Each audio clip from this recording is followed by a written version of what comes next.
Roles and Competencies of School Heads in Southeast Asia 2014 edition. This is presented by Group 7. The members is Aquino John Paul, yours truly, Gambit Eliza Grace, and Flores Mark James.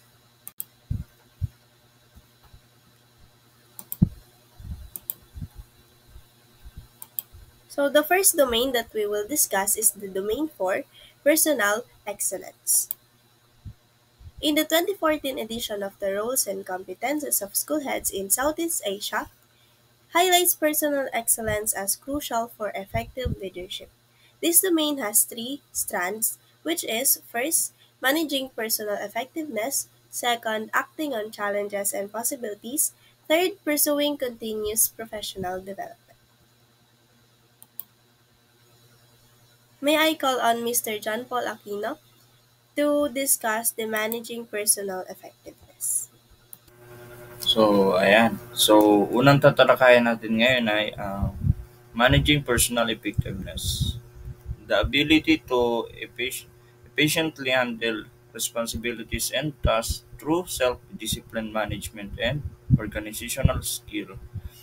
So, dito is as a school head teacher ng isang school ay dapat marunong kang manage ng iyong sarili kung magiging effective ka bang school head teacher. Una dito ay bilang school head, dapat ay may kakayahan ka na i-handle ang iyong responsibilidad at mga task sa pamamagitan ng pagkakaroon ng self-discipline. Dahil pag meron tayong pag meron tayo nito ay maaari tayong maging effective school head. And sunod naman po ay pagkakaroon ng time management. Dito ay as a school head, dapat marunong tayong mag-manage ng time natin. Kaya na ano, magkaroon ay kailangan natin ma-manage na as a school head teacher, marunong tayong mag-manage ng time natin. Kaya natin pagsabayin ang school at personal time natin. At syempre as a school head teacher is dapat mayroon tayong organizational skill to be more effective school head. So next po is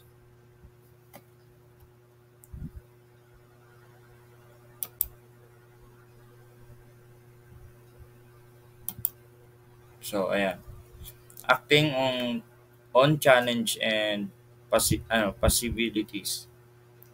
The skill of addressing current issue and seeing opportunities through problem solving, resilience uh, and adaptability. So sa acting on challenge and possibilities naman po, ito yung kakayahan ng isang guro na ma-address ang issue na kinakaharap ng kanyang school na nasasakupan. At dito bilang isang school head ay kailangan nating look forward para sa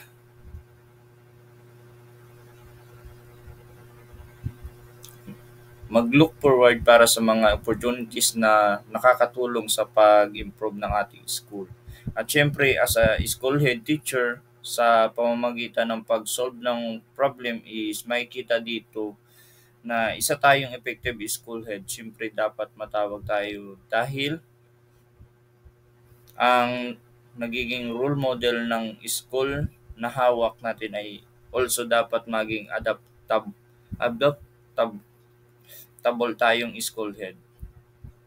Especially kapag may chance na ay chance na nagaganap sa school or curriculum.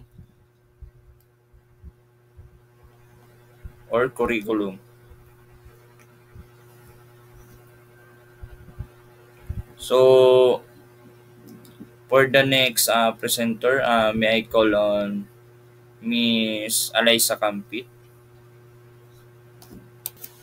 Thank you very much, Mr. Paul. So, we must move on now to the third strand, which is pursuing continuous professional development. So, pursuing continuous professional development is the commitment to ongoing learning and growth to stay updated with educational trends, policies, and technologies.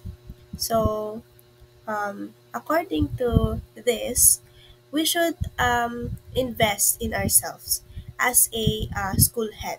So, syempre, we must be updated with the educational trends, just like different types of learning uh, strategies or teaching strategies. Also, we should be aware of the different policies related to education. And last, we must learn how to use different technologies. We must be literate uh, in different type of technologies.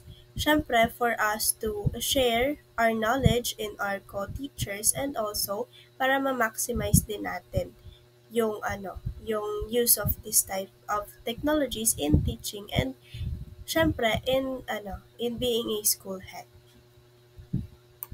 So to achieve these, we must engage in lifelong learning. Next is we must attend workshops for us to be more skilled as head teacher, a leader, di ba? And engaging in professional networks. So, syempre, kailangan mas marami din tayong kakilala na same profession para mas matulungan na tayo para mas lumawak yung knowledge natin about the field, 'di ba? So, having this kind of uh,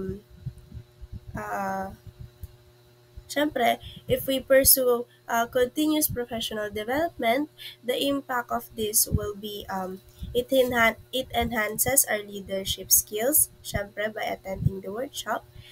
It introduces us the best practices that we can do as a head teacher, and also it helps us support our staff and student better. So, in conclusion, the personal excellence is all about effective school leadership. It is very essential na mag-invest tayo sa ating personal excellence because the outcome would equip school heads um, to handle every educational challenges na kanilang may experience. Siyempre, it also fosters a thriving learning environment because magiging parang um, maganda dahil magiging parang role model tayo ng ating co-teachers as a head teacher din. Head as a school head. So now let's move on to the next domain, which is the domain 5, strategic thinking and innovation. So the introduction. The role of a school head is pivotal in shaping the direction and effectiveness of an educational institution. In the Southeast Asian context, the 2014 edition of the Southeast Asian School Heads highlighted key domains and competencies that are crucial for school leaders. Among these, strategic thinking and innovation stands out as cornerstone for effective leadership. Charting the strategies, direction of the school. Second is making informed decision. Third is leading change and innovation. So the first strand is charting the strategic direction of the school. So in charting the strategic direction, this involves setting a clear vision, mission, and goals for the school and developing strategies to achieve them. School heads must be able to anticipate future challenges and opportunities and steer the school in the right direction. Para po itong paggawa ng plan to to achieve the clear vision na meron tayo in mind para sa ating school. So, 'di ba, every school has a mission vision. So, to achieve this, we must have a plan. And to make this work, syempre, kailangan we have the goals.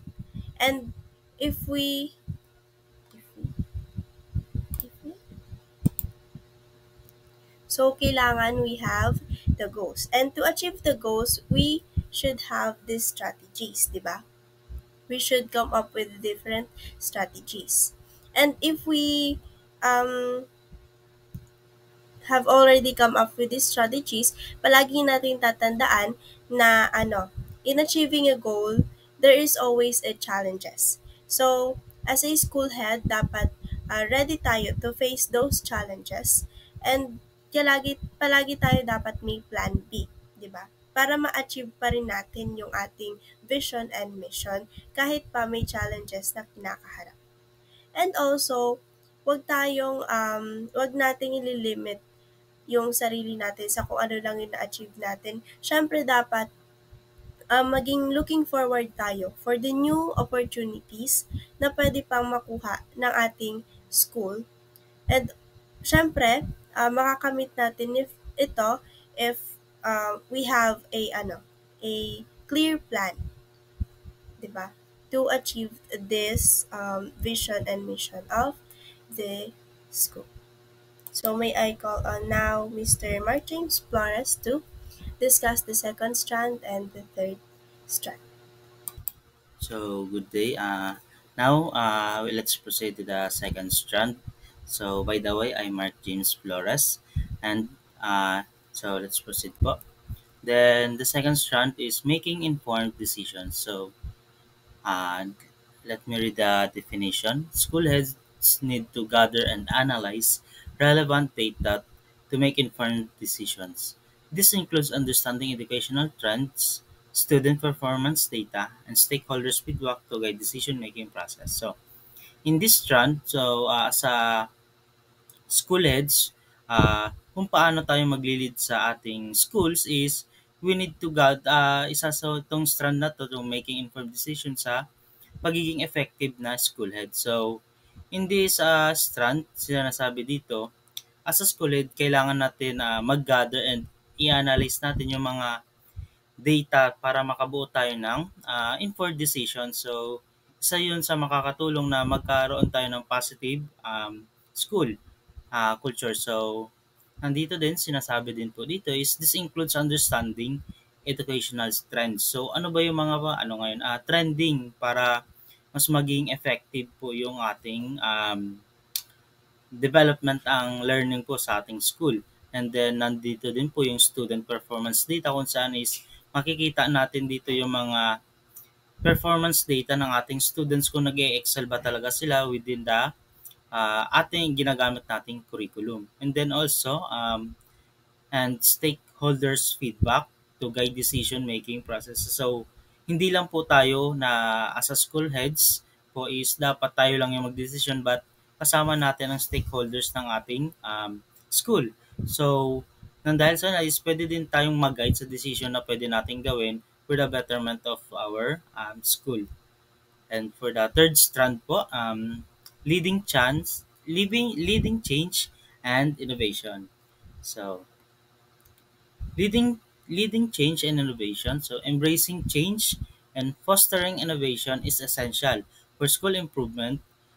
School heads should be able to inspire and motivate their teams to adopt new practices and technologies that enhance teaching and learning outcomes. So, in this strand po, dito makikita natin na as a school heads, dapat embrace natin yung change na sa school din.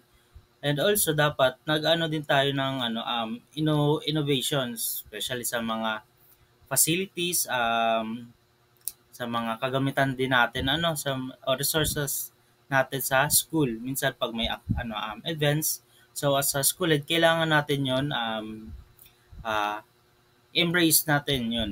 So sabi nga dito is essential for school improvement. So sabi din po dito, as a school head, we should be able to inspire and motivate our teams. So, ang teams dito ay sinasabi lang po dito is yung ating kapwa teacher or kapwa guro sa school. So, sabi din dito is para ma-motivate sila mag-adapt ng bagong practices. Yung kung meron kang practices na alam is na mas effective kaysa dun sa ginagamit ng mga co-teachers is pwede nilang yung mai-adapt para maging mas effective pa silang teacher and then mag-grow pa masyado ang inyong schools. Then also nandito din po yung technologies.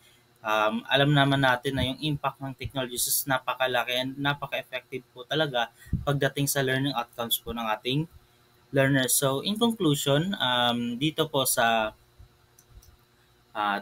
Domain 5 and ayun, strategic thinking and innovation are critical for educational leaders to navigate but today's complex and dynamic landscape. So, isa po tong domain na to na parang malaki talaga po ang role dito sa ating mga school heads kasi ito yung domain na kung saan is kailangan ng isang school head is talagang strategic thinking po or thinker and then innovative po kasi isa din po ito sa makakatulong para makabuo or maging effective na school heads. Then by charting a clear strategic direction, making informed decisions and leading change and innovation, schools can adapt and thrive.